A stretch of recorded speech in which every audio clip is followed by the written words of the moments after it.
Çok değerli kamu çalışanı arkadaşlarım.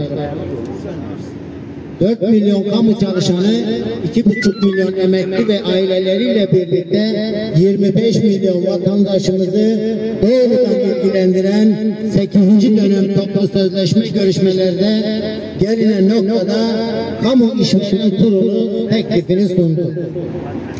Baştan söyleyelim ki 2026 yılı için %10+6, 2020 için ise %4+4 zam içeren ve memur ve emeklinin hiçbir beklentisini karşılamayan bu teklifi tümüyle reddediyoruz. Memur ve emeklilerimizin içinde bulunduğu ekonomik şartlar hepimizin malumu. Akaryakıta gelen zamlar, vergilerdeki ve cezalardaki artışlar can yakıyor. Marketlerde, çarşıda, pazarda fiyatlar almış başını gidiyor. Zorunlu tüketim malları açıklanan enflasyonun bile üzerinde zamlanıyor. Son yıllarda kiralar memur maaşlarının bile üzerine çıktı. Hayat pahalılığı ve kiraların yüksekliği nedeniyle büyük şehirlerde ve kıyı bölgelerinde kimse çalışmak istemiyor.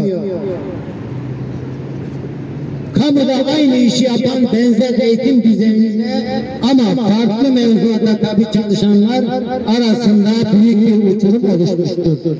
Getirilen teklif bu adaletsizlikleri giderecek önlemler içermiyor. Soruyoruz, bu mudur adalet, bu mudur çalışma barışı? Tekraren söylüyorum. Biz adalet istiyoruz, biz hakkaniyet istiyoruz. Yıllardır hedeflenen enflasyona göre verilen zamlar memur maaşlarını eritti, alım gücümüzü bitirdi. Hayali hedefler üzerinden maaş belirlemek milyonlarca memuru ve emekliyi göz göre göre yoksulluğa mahkum etmektir.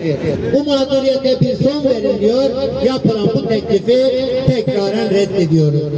Başkanlar Kurulumuzun aldığı kararlar doğrultusunda eylemlilik sürecini başlatmış bulunuyoruz. Mücadelemiz başta kamu çalışanları olmak üzere tüm Türk milletinin daha güzel bir Türkiye'de hak ettiği şartlarda refah içinde yaşaması içindir. 25 milyon vatandaşımız yüzlerini güldürecek adil ve hakkaniyetli bir yeni teklif beklemektedir.